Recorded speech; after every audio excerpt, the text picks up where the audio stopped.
Welcome to the Coffee House, where in the next hour, inquiring public radio fans want to know, why are WAMU and WETA-FM now airing the same network programs at the very same time? We'll follow the money. Imagine going to a movie only to discover that a song you recorded is on the soundtrack. We've got the Kossoy Sisters story and clips from the concert film featuring the music of Oh Brother, Where Art Thou? Also, Liz Lerman visits with the creative team behind the high-energy dance troupe Tappers with Attitude. Pulitzer Prize winner and activist Roger Wilkins drops by to talk about his latest book, Jefferson's Pillow, The Founding Fathers and the Dilemma of Black Patriotism. And we've got poetry by Bernadette Geyer and Rebecca Villareal, and Preachin' by DJ Renegade. Welcome to the forum at the Coffee House. Public radio was meant to be different. Different than the homogenized top 40 playlists, rip-and-read headlines, shock jocks, and incessant huckstering of commercial radio. Public radio was meant to be an expression of America's diversity, a voice for people who are seldom heard, and it was meant to be non-commercial, like DC's Jazz and Information Station, WPFW, but not necessarily so advocacy-oriented or volunteer-based. It was this small d democratic vision that spawned NPR, National Public Radio, in 1970. 31 years later, public radio is a potent force in American life, a daily staple for millions, a respected source of long-form news and information and intelligent talk. Its stations in major metropolitan areas draw big numbers of listeners. But some listeners are beginning to worry about where public radio is heading and what's becoming of its mission to provide programming that isn't driven by a chase for the biggest buck. The recent heavy-handed action taken by WAMU is neither fair nor a compromise. And as I told a Washington Post reporter recently, as we say in the rural South, I'm hopping mad about it. What got Congressman Howard Coble hopping on the floor of the House of Representatives was WAMU 88.5's decision in June to suddenly drop afternoon bluegrass, a roots music from Appalachia, and replace it with an NPR program already being broadcast on 90.9 FM WETA during the same time slot. I mean, here on the one hand, WAMU sacks the 3 to 6 hour segment of bluegrass, but replaces it with programming that is duplicated by WETA. So my point is simply I asked the question, what became of diversity? Because public radio has always made it clear that it is diverse. Well, this is just the opposite of diversity. This promotes duplication. This promotes redundancy at the expense of the legion of bluegrass fans that AMU had for so many years. Bluegrass is not totally gone from the station whose slogan was Radio in the American Tradition. WAMU still offers mountain music overnight, Saturday into Sunday morning, and it's launched 24/7 web streaming of bluegrass. The web audio is sharp enough, if occasionally intermittent on dial-up modems, but there's an even bigger problem, says former listener Lee Benica. Because a lot of people can't listen to that. They don't have computers that are powerful enough with strong enough connections, so the connections are real slow. They can't do other things on their computers, and worst of all, you can't drive around town and listen to bluegrass on the computer. It's just impossible. And what of WAMU's claim that the webcast is a non-commercial service? Stop the rising rates of cable TV by switching to Dish Network today. $49.99 gets you installed with 2 receivers for non-commercial radio? There is no Not exactly. I'm wondering if they think, well, this bluegrass crowd, they're a bunch of hicks, they're a bunch of rednecks, we don't need them. I hope that was not the thinking in discarding the bluegrass. Although I may well be a redneck and a hick, but a lot of these other folks aren't. WAMU offers a more innocent explanation for ditching afternoon bluegrass. General Manager Susan Clampett told the Washington Post's Frank Ahrens that some 90% of WAMU talk show listeners tuned out at 3 when bluegrass came on. For many listeners, it was something of a shock coming out of Talk of the Nation and going right into a Bill Monroe fiddle tune. So many 88.5 listeners tuned into 90.9 at 3, which broadcasts public radio's top magazine show, Fresh Air. To counter this loss of listeners, WAMU now offers a peppy, slick, expensive news show, The World, at 3, and at 4 it airs All Things Considered, just like WETA. But was WAMU's choice really either bluegrass or duplicate WETA's service? Critics say there are lots of other ways to enhance WAMU's branding as a news and information station, ways that would further, rather than lessen, public radio diversity. For example, why not make WAMU's fine, locally produced magazine show, Metro Connection, a daily rather than a weekly? But air the very same program that's available just a few kilocycles away? You're probably thinking, and you are probably right. Prime time for radio is drive time. That's why NPR targets its flagship programs, Morning Edition and All Things Considered, for rush hour. My personal theory is that they're both such money makers. Morning Edition is reliably the biggest pledge generator of any show, and All Things Considered is usually second or third at a station, that I think that most stations almost can't afford not to have them. There was a tacit agreement between Washington's two NPR affiliates. WAMU got the exclusive broadcast of Morning Edition. Classical Music WETA aired the first run of All Things Considered during afternoon drive time. But 2 years ago, WETA breached the accord and began airing Morning Edition from 7 to 9.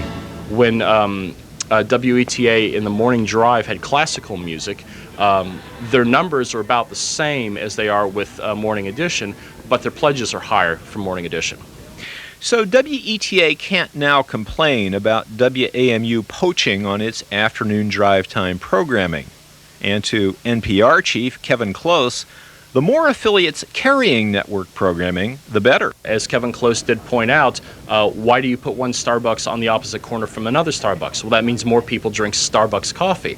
But are culture and coffee the same thing? What about the mission to provide diverse programming, to give voice to the voiceless? Or is it now more about empire and money? I think it probably is more about money and ratings than it is about multiple voices. And radio stations are all about something they call stickiness, keeping the listener throughout the day. And that means no surprises, and that means actually not much variety. And commercial radio stations do this very well. They develop a concept they call stationality, which is when you go to 94.7, you know exactly what you're going to get with no surprises. Maybe the commercial model, the Starbucks model, means clearer branding and wider exposure of NPR programs. But maybe it means fewer listeners overall for public radio, since now there are fewer primetime programs to choose from. Hypothetically, the audience might be better served with more diverse programming. But until the real alternatives are there for program directors and station managers to say, we're going to put that programming on instead, it would be a little arrogant of me to say, obviously you could be doing something that would better serve the audience. Washington is only late to the dance. That cities like Boston and Seattle and Los Angeles and New York, which had more than one NPR affiliate, all of those, at least two stations carried Morning Edition and All Things Considered opposite of each other. In some places, it's geographically justified. For instance, in Los Angeles, which is a very mountainous zone, they're both FM waves and they don't completely overlap. In others, like in Washington, you don't have those considerations. So Washington's essentially flat. Both WAMU and ETA's signals essentially overlap and cover the same area. Here it was a question of losing audience. Losing audience, mind you, to another public radio station. When we learn that two stations in the same city, which our audience research people will refer to as a market, not even as a city, are running the same programming, it's a little disheartening to hear that it's the traffic guys who are the competition. They're different from one station to the next. As the listener numbers go, so go station finances. Listeners account for about 60% of station revenues, and listeners are not a bottomless well. There's only so much they can ask their listeners for, because research shows that listeners get increasingly tired of pledge drives. And stations have even resorted to creative sort of extortion techniques, i.e., if you help us meet our pledge by this date, we'll cut back our pledge drive from 5 days to 4 days. Stations get about 15% of their budgets from the federal government. But after the Gingrich Congress threatened to zero out the public radio budget altogether, stations have more aggressively sought out other sources of revenue. The biggest impact that's had is seeking corporate underwriting, corporate financing. I was surprised after I first started this beat a couple of years ago to hear a program on public radio underwritten by the nuclear energy lobby. And I thought, oh my gosh, where has the left gone? How would they stand something like this 25 years ago? They would have been chaining themselves to the fences outside of public radio. But now it's just part of doing business. Corporate underwriting now provides about a quarter of public radio budgets. At WBUR in Boston, it brings in $18,000 each day. These underwriting spots are not like WAMU's webcast ads for Dish TV. They can't say, go buy this widget or state a price. What they can give is the underwriter's name and its claim to fame. It's all about leaving an effective impression in 10 seconds. Support for NPR comes from MassMutual Financial Group, a global diversified financial services organization with more than $210 billion in assets under management. On the web at massmutual.com. As of late last year, WAMU was charging $500 for each 10-second underwriting spot it aired during Morning Edition. Compare that to a top commercial station in the D.C. market with a comparable number of listeners. The top 5 station might sell a package of 5 60-second ads, including 2 in drive time, for a total of $1,000. Buying time on public radio is far more costly. But with public radio's high-end demographics, it can charge a premium, and it gets it. Well, quite frankly, we have reps from every commercial radio station in town. We never get a call from public radio. Never. I don't remember ever getting one. We never get one because if you want public radio, you've got to go to them. They tell you what the rate is, no negotiation. Bing, you want to be on, be on. Well, an advertiser doesn't get the benefit of the hard sell on public radio. It does bask in the reflected glow of public radio's air of integrity. Sponsors also like a spoken word format. It delivers a more receptive audience. And we say here all the time that talk radio is radio that you listen to, and music radio is radio that you hear. And that really comes out in the effectiveness of the commercials. So WAMU's weekday lineup shuffle makes good sense to folks in the advertising business. The mornings and afternoons when they're talking about issues is really what I'd be more interested in anyway. And none of my clients have recommended bluegrass. So. Well, advertisers may not be crazy about bluegrass listeners. Bluegrass listeners are passionate about their music. Apart from Morning Edition, bluegrass was WAMU's single biggest source of member dollars. Ironically enough, I received an AMU pledge card last week, and I just told them I didn't like the manner in which it was handled, and I therefore indicate to them that there will be no pledge forthcoming this time around. That probably won't be too big a burden for the station. Over the last decade or so, WAMU's budget has increased some 6-fold, and according to the prior station manager, Kim Hodgson, he could have raised even more money. Consultants told us we could make all this money if we just dropped bluegrass and so forth. He said, but I would make an extra $700,000 or $800,000 a year that I didn't necessarily know what to do with. I mean, we're making plenty of money. What WAMU hopes to gain from dropping afternoon bluegrass is clearer branding as a news and information station, better audience continuity, and more bucks through higher pledges and more lucrative underwriting. The money chase doesn't end there. Think WAMU's experiment with overt commercials on its webcast or mergers and acquisitions. WAMU is a serious bidder for WJHU, a public radio station in Baltimore that was recently purchased by a grassroots group. WETA is extending its regional reach with repeaters in Hagerstown in southern Maryland. Public radio managers face a dilemma. Federal financial support is iffy, and as listeners get turned off by fundraising appeals, the stations rely more and more on underwriting, which makes listeners more cynical. It's a vicious circle, one that's bound to affect programming and editorial judgment, or at least that's a growing perception. That said, there are bright signs, too, in the recent programming changes at WAMU. The station now carries satirist Harry Scherer's syndicated Le Show on Friday night, definitely worth your time, and a smart environmental program from NPR, Living on Earth, on Saturday afternoons. Another good sign, Koja Namdi's talk show, Public Interest, like NPR's Talk of the Nation, is getting out of the studio more and into local communities.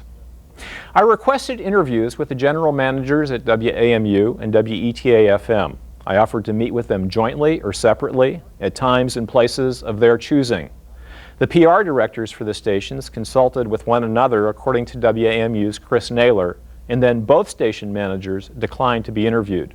Naylor, WAMU's Director of Public Affairs, told me, "That's not how we want to get our message out, and we're not interested in your format." Well, the feeling is not mutual.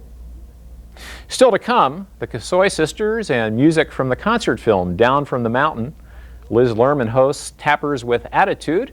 Roger Wilkins on his new book Jefferson's Pillow and Poetry by Rebecca Villareal, and DJ Renegade. But first,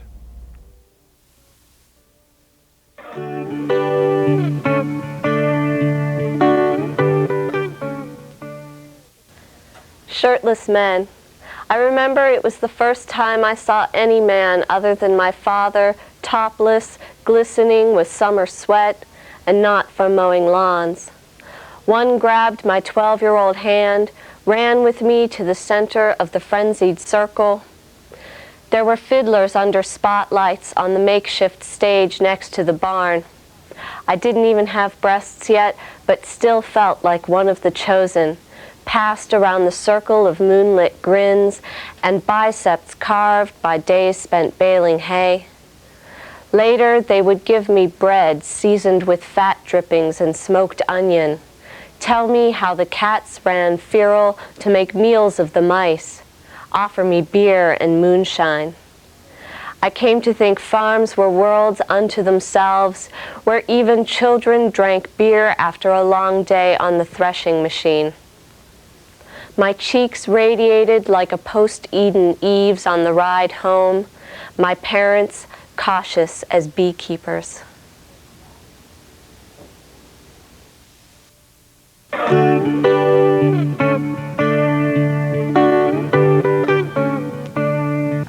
So, what am I doing here? It's Thursday night, August 2nd. I'm snuggled into the Fair City Mall in Fairfax, Virginia at the Theater Arts Cinema in the lobby. And there must be some reason that I'm here.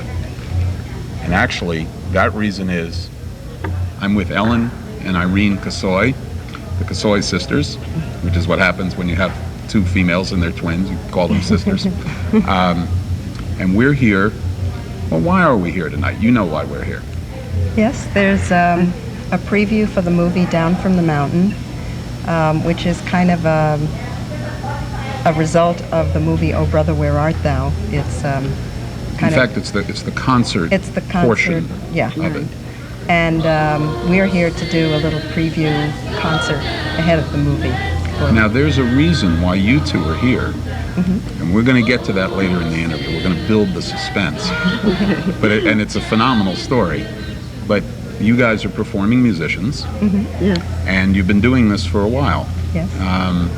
The bio I have on you says that you've been performing, I was going to say from the mid-'60s, and you corrected me saying, actually, you're from the late 50s in the Greenwich Village music scene.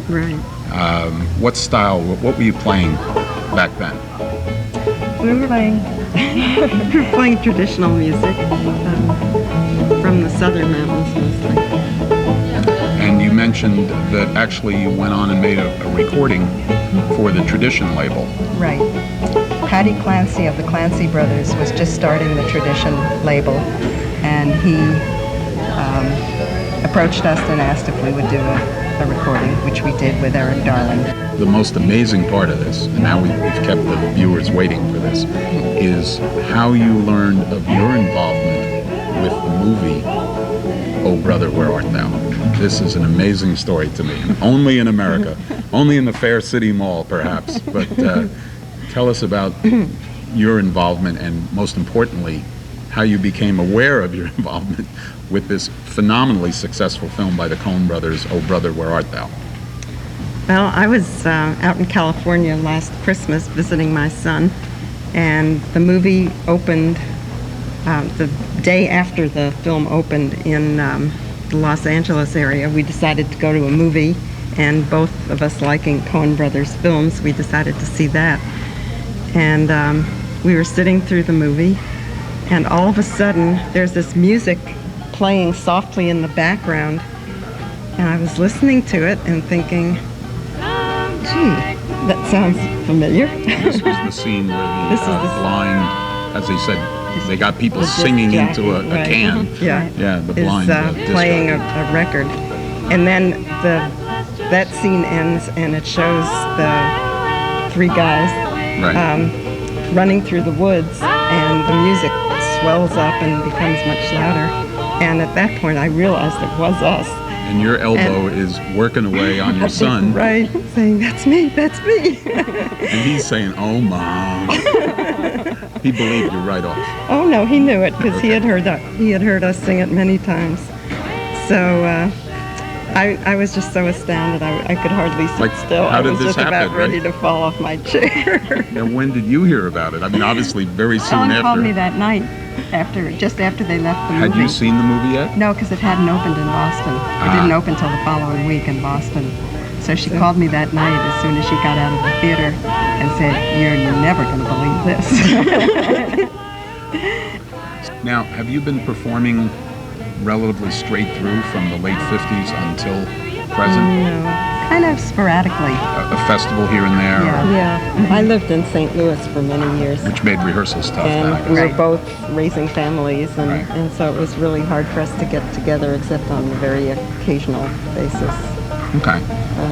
Since then, just in the last couple of years, I've moved back to Boston. Oh, good. And so we had, even before we knew this movie that we were in this movie, right. We were, right after the CD was reissued, we were talking about doing more performing. Great. So, with this discovery of you, in fact, being on the soundtrack, the issue of royalties. There's probably a few lawyers that are going to watch this and are sitting there going, yes, what about that? So do things change a bit now that you guys are in fact involved with saying, hey, what about us? Well, we did actually talk to a lawyer to Good. find out, just to make sure that, things were on the up and up. And actually it was all done legally.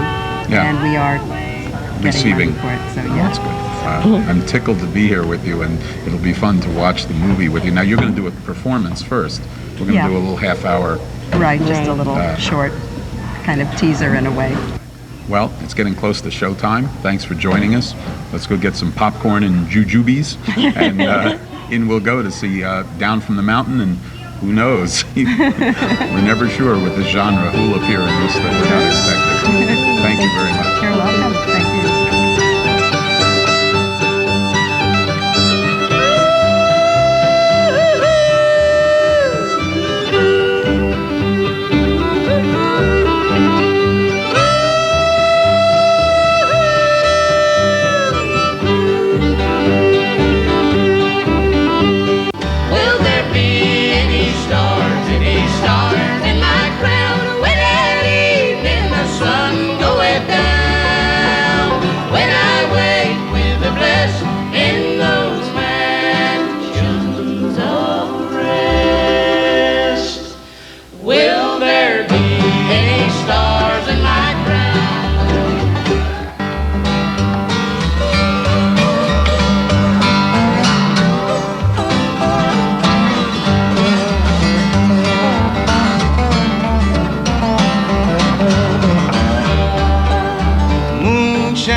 Ought to be a crime.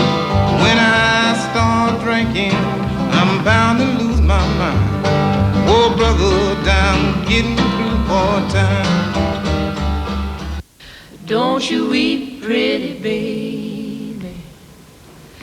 Don't you weep, pretty baby. You and me and the devil makes three. Don't need no other loving baby.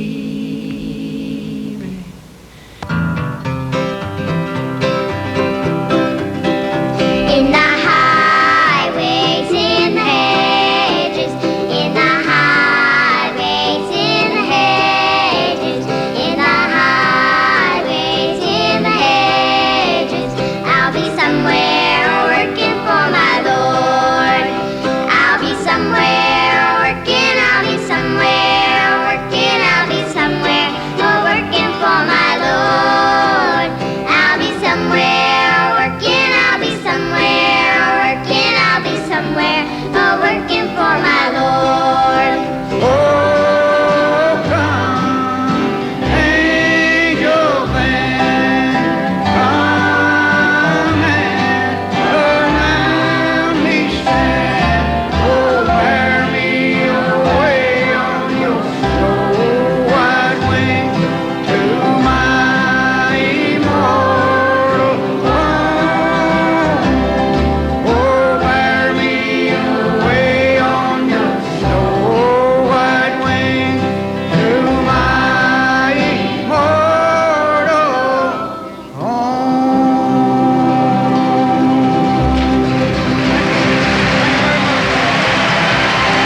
Sopressata, say it. Sopressata, salami, pepperoni, a little bit of broiled steak loved by a sexy strip of bacon. And you know we can't go without some chorizo. And still he asks, hey, what about the prosciutto?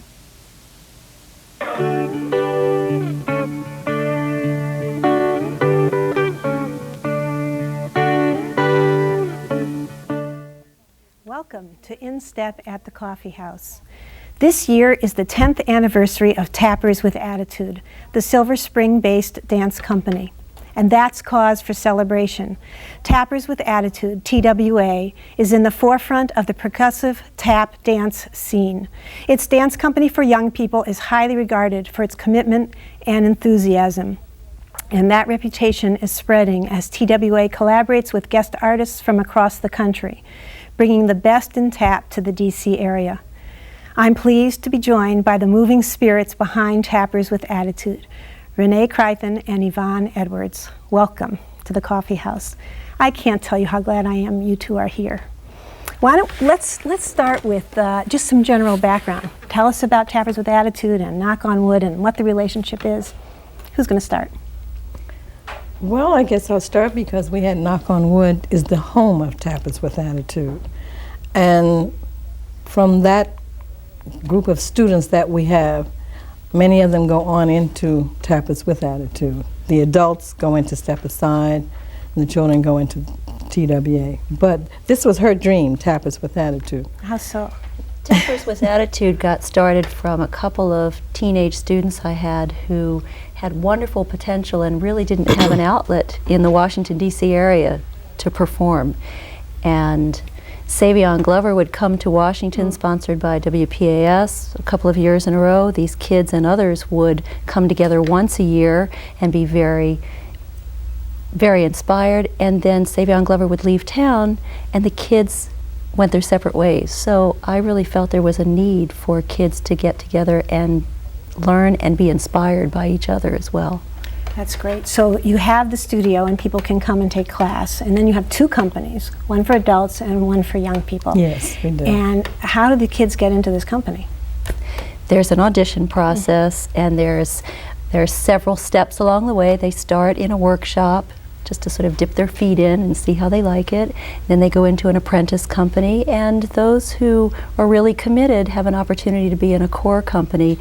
And the core company, they'll get to study with choreographers from around the country and do some of the more professional performances where we have opportunities for them. Which I've seen, and they are fantastic. Thank you. It seems to me you do the best. It's wonderful technique, incredible connection to audiences, and so much beautiful work. But I guess I'm curious, since I myself am not that really familiar with tap. What is it about tap that gets your juices going? Why tap? Out of all the fantastic dance forms, why tap? It's hard for me to answer that because I took the main things: ballet, acrobatics. We both did. Everything. Did you? We both did. And I had a sister-in-law in New Jersey who was very good at tap dancing, and I started with her. There was a place there called the Club Harlem, and a lot of the guys that used to tap at the club used to come around to the studio and work out on her floor. So I would be in the corner, I was watching, and they would say, come on girl, get on in here and try. So I would try, and I continued to try, and I just have a love for it, and that was it. That's what I decided I'd like to do, period. There is something about tap dance that people connect to, and the thing that's really fascinating for us is people of all ages connect to the tap dance. That's what I remember seeing too with you guys. But I think that must be true for the form. Can we take a look at it? I know we have an opportunity to see some of the dancing. So we started 4, and the oldest one we have now I think is 70. In her 70 something. Congratulations. Yeah. I like that. Well, let's take a look at some of the kids at work here. This is Strollin'. It's a show opener that Yvonne choreographed in 1991.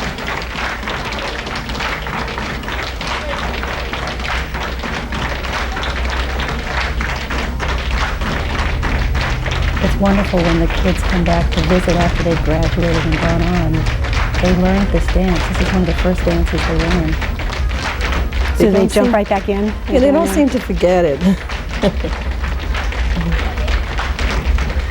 So by show opener, what are you trying to accomplish when you start a concert off? Look at that big. Well, this piece basically was choreographed with a number of other dances that we had. It was as if you go to the theater and they play the overture. So it's made up of steps from other dances. We want the audience to get in a good mood, and when they see the kids, and it's just a nice, fun piece. And then there's a chance for it right here is a challenge where the two boys are improvising. They never do the same steps twice. That's Jeffrey and Rafi. The challenge is kind of a part, in a way, a classic part of the form, even though it's improvised. Improvisation it's a lot. Most of the dancers that tap dance do a lot of improv. It's one of the goals of tell the kids that you learn your technique and you learn to tap dance, but the end goal is to be like a jazz musician and to be able to improvise. And they play from the soul and from the heart, then you tap from the soul and the heart when you hear the rhythm. This piece also gives individual dancers a chance to come forward and see and be seen by the audience.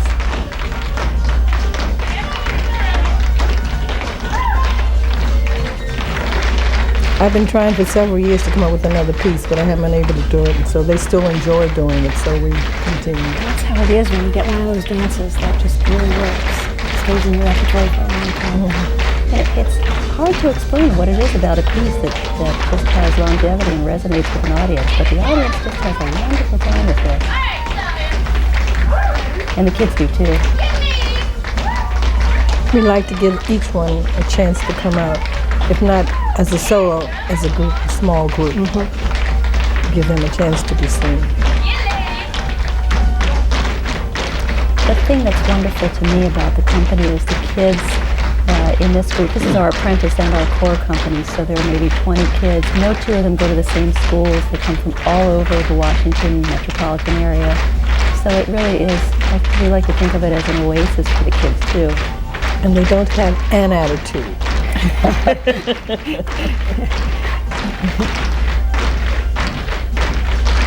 That's a classic step they're doing there, the Shim Sham. Consider the tap dancers' national anthem. And this has more of what people may think of traditionally as unison tap, where everybody's dancing at the same time, doing the steps, hopefully at the same time.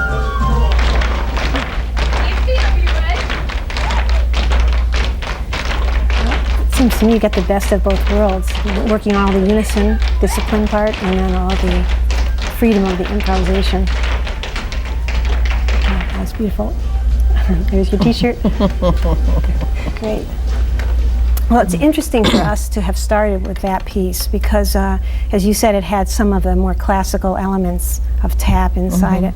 But I was thinking, tap dance plays an interesting role in our own consciousness, partly maybe by its portrayal in the media.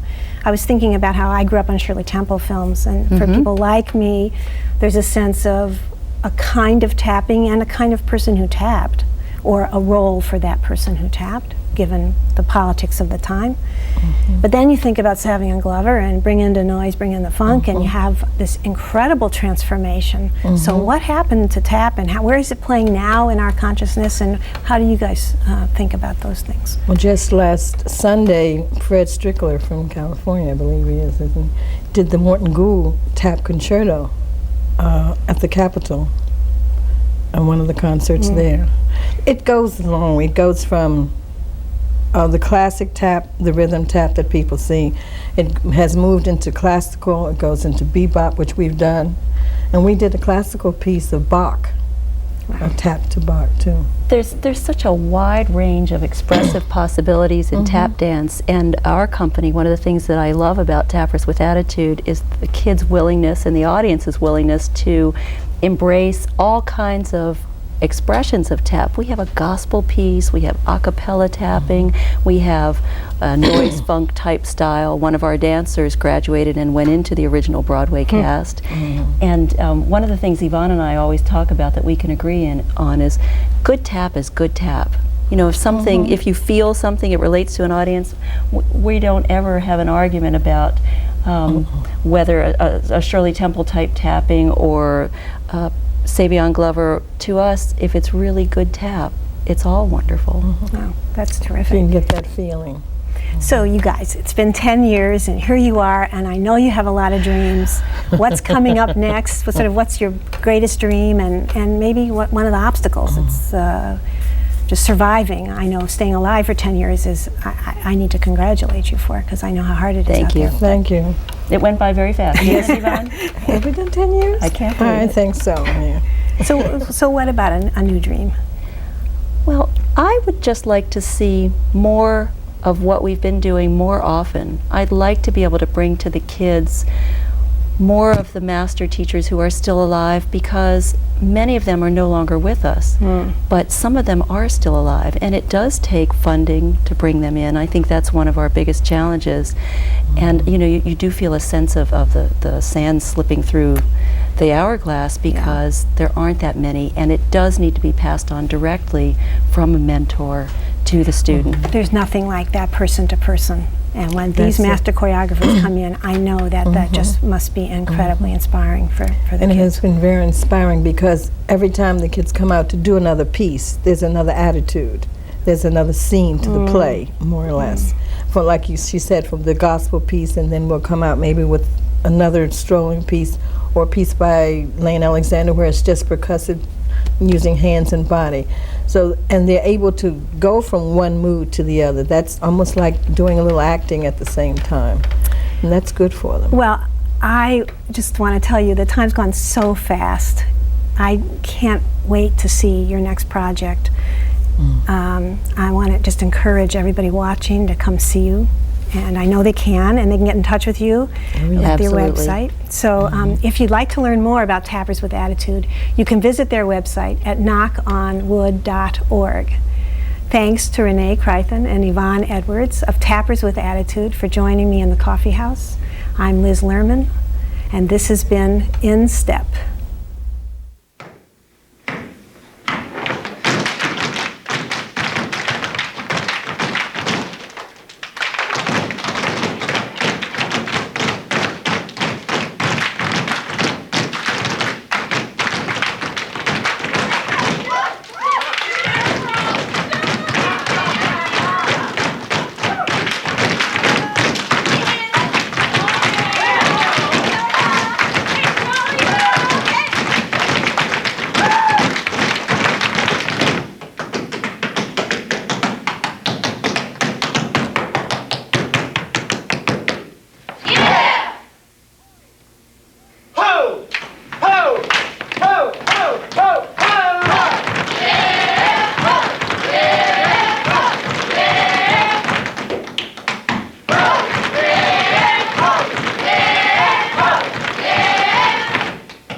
Brothers and sisters, welcome. I am the Right Reverend Renegade. And today I'm preaching from chapter 107, verse 1 of the Royal Blue Book of Ellington. And on the third day, the good Duke told a story old as blue-green algae. How love is the devil in a tight blue dress, eyes flashing like a bluefish, tongue poisonous as a blowfish. And it'll have you at the crossroads, Black as a blueberry, blue as a jay, with all your feathers in disarray. Don't you know love will leave you navy, wavy, baby blue, sleeping in a doorway on the avenue. Blue is 2 frost-bitten fingers. Can I get a witness? Brothers and sisters, love will make you melancholy as a muted trumpet, bluer than a cloudless sky, bluer than a Viking's eye. Love will leave you strangled with a blue ribbon tangled in your beard. Can't you see through these shades of blue? Something stuck to your shoe, and it ain't money. There's a blue moon rising. It's gonna leave you St. Louis blue, thin as bamboo in a leaky canoe with all your bills past due. Don't you know, love will leave you with a lead belly, blind as a lemon, yellow as the sun's house. Do you hear me, brothers and sisters? I said love will torment you with a blade of bluegrass till you're hot under the blue collar, a blue chip on your shoulder and an indigo joke stuck in your throat. So please, please, please read this whole blue note and come in out of the blue gap between clouds, or you'll be sour as blue cheese. See, love hurts like a thumbscrew, lasts like a tattoo, locks you into a rubber room with a view. Blue devils dancing in your brain, a blue heron flying through your veins. Love makes you sing the blues in 12 bars that overcharge for the same sorry drinks. Raise your hand if you feel me tonight, brothers and sisters. You see, love is a blue bottle fly flitting between purple and green, wings raggedy as a pair of old jeans. Merci beaucoup. Love is Winnie the Pooh doing voodoo in corrective shoes. It tracks a trailer through your bruised heart, leaving blueprints marked in the snowy part. See, love is salty as cashews, crooked as corkscrews, bitchy as a blue crab, and itchy as a new scab, and scientifically proven to lower your IQ. See, love mails all its letters with the postage due. Now let everybody in the church say, amen.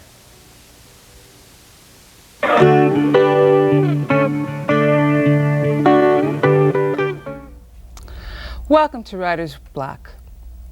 The words of Thomas Jefferson are imprinted on the American psyche. We hold these truths to be self-evident, that all men are created equal.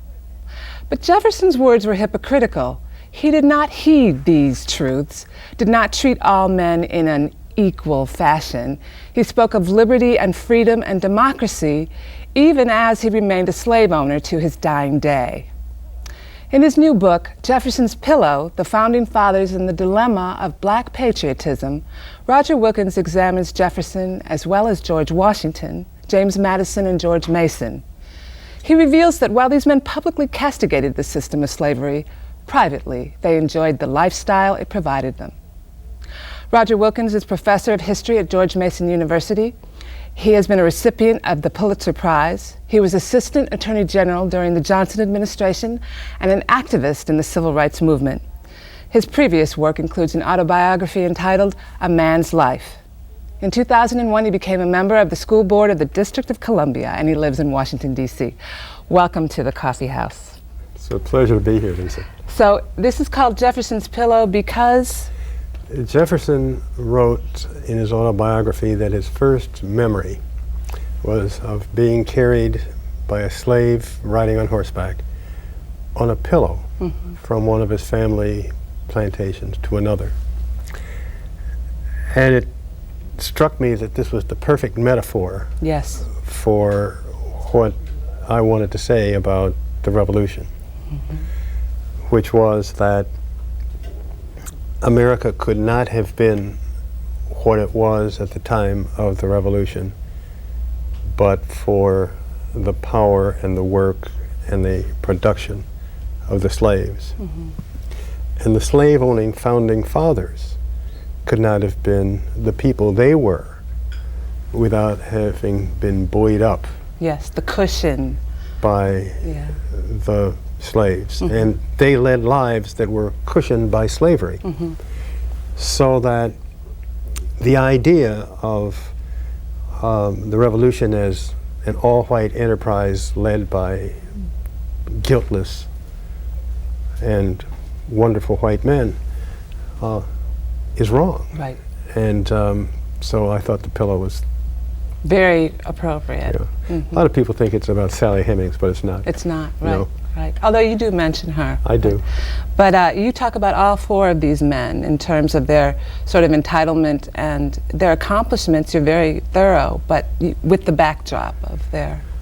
Well, they were products of their culture and their class. Mm-hmm. You couldn't be who they were in that generation in Virginia and be somebody who counted and not own slaves. Mm-hmm. Right. It was a one-crop economy. That crop was tobacco. It required lots of slaves. And in order to be a member of the aristocracy, the political aristocracy, you had to be a member of the landed gentry. Mm-hmm. So that if any of these men had attempted to lead slaveless lives, they might be remembered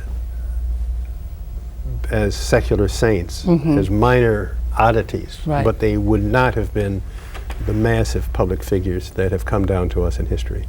And you break down how, the work that they all did in terms of being the founding fathers and the Declaration of Independence, you talk about an upside-down Bill of Rights for slaves. Well, Mason wrote the Virginia Declaration of Rights, on which the Bill of Rights is patterned, and he championed the Bill of Rights and really did most of the politics that forced Madison to create a Bill of Rights and get it into the Constitution.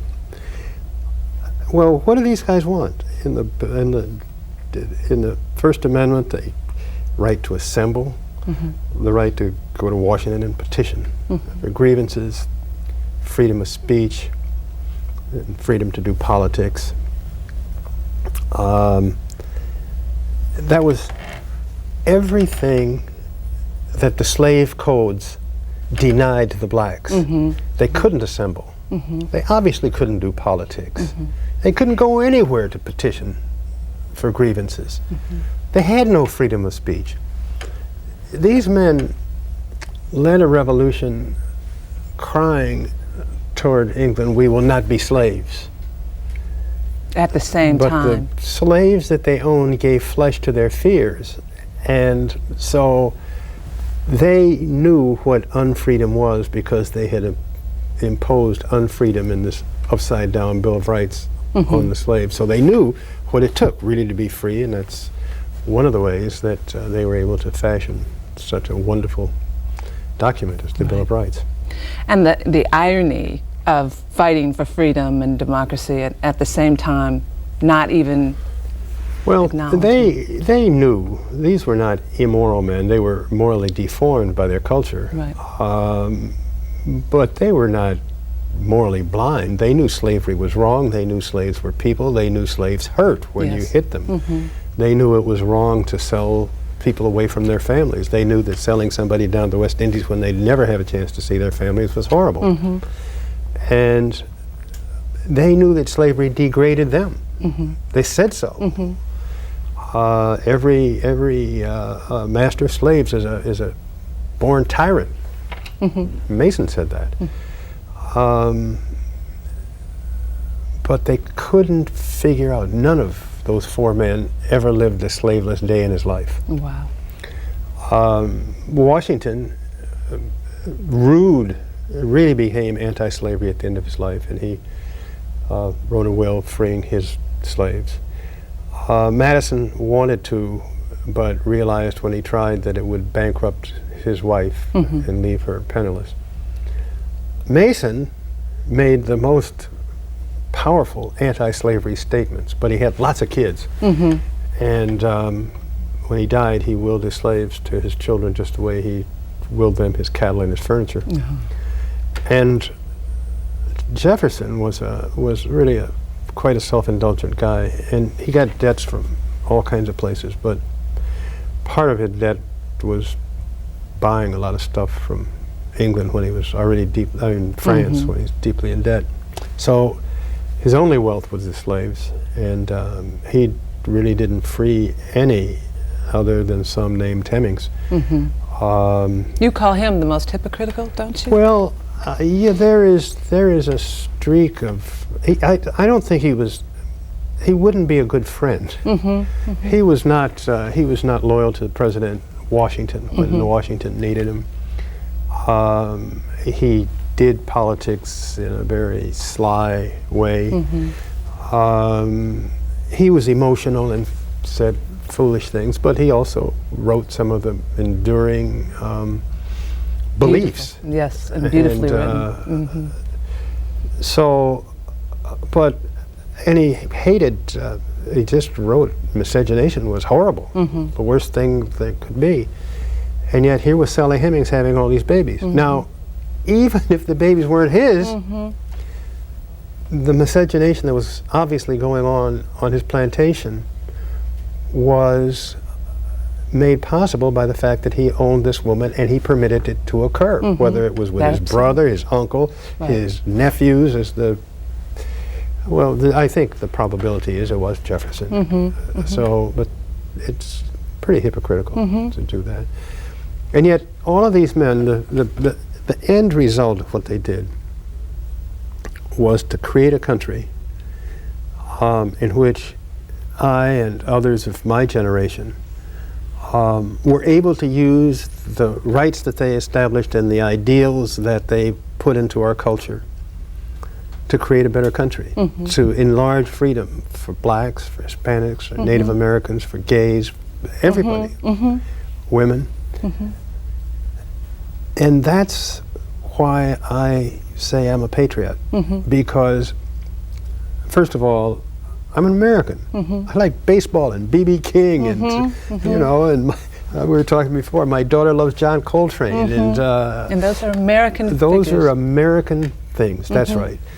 And all the touchstones of my life are American. And I didn't do, and Julian Bond didn't do, and Thurgood Marshall didn't do the things that we did in our lifetimes just for black people. We did it because we were imbued with American values, and we said, we got to have them here. We've got to live them, and everybody's got to have a share. Right.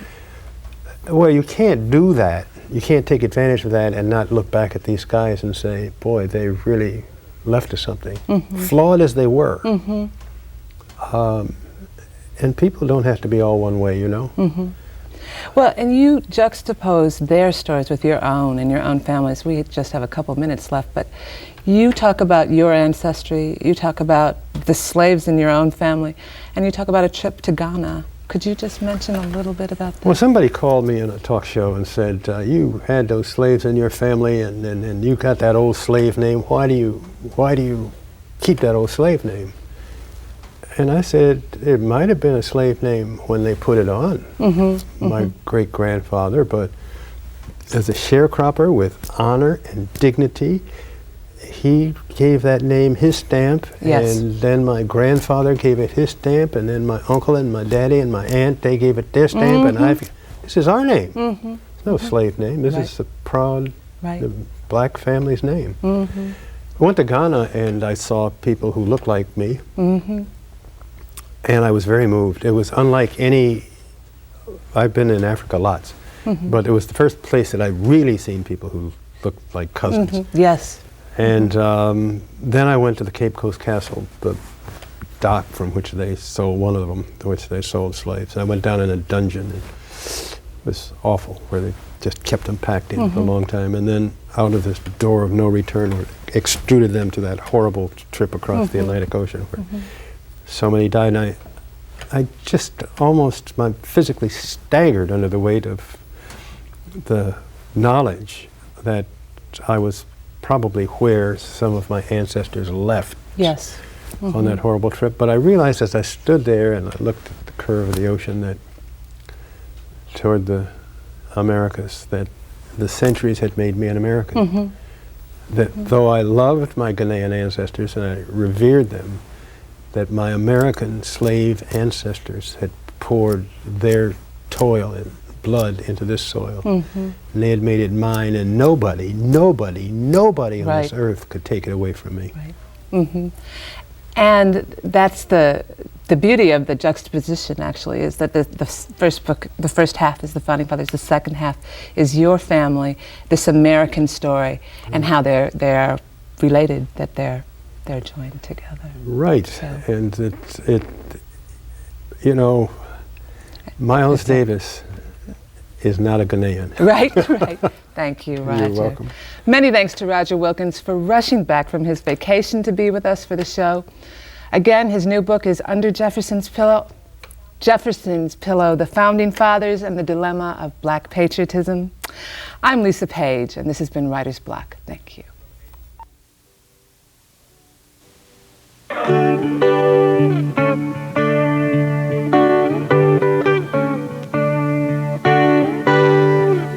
That's it for this show. See you next time in The Coffee House.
Life is like a race.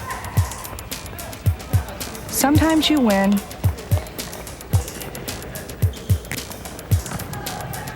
and sometimes it seems everything is against you.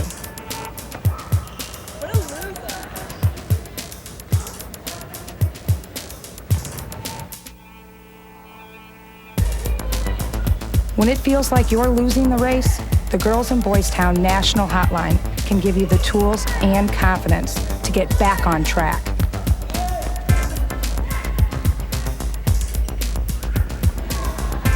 Just call 1-800-448-3000. Any problem, anytime.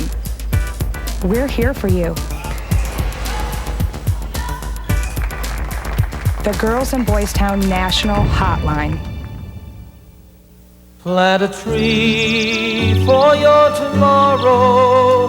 The Arbor Day Foundation invites you to celebrate life and plant a tree for the first day of school and the last, to bring songbirds close by, to celebrate a new life beginning and a life remembered. Plant a tree to help clear the air, to celebrate two lives coming together and a new home, to conserve energy, to celebrate a good report card and a good life. For all those special times, plant a tree. Each tree you plant makes a difference for a better neighborhood and a better world. Plant a tree and put a smile on the future. For your free Trees for America brochure, write the National Arbor Day Foundation. Plant a tree, trees for America. Plant a tree today for all the world to share. To cool the city, to celebrate Arbor Day, to clean the water. There's a lot of joy in watching your teenagers grow up, and a lot of worry, too. There's so much peer pressure out there today. We found a booklet that helped us talk to our teenager about peer pressure, about issues like smoking, drinking, and even sex. Sometimes it may be difficult for a parent to believe, but you're the voice they want to hear the most. Everybody needs help talking to their kids sometimes. Call for your free booklet on how parents can talk to their teenagers about smoking and other issues. The Family Course Consortium believes smoking should not be a part of growing up.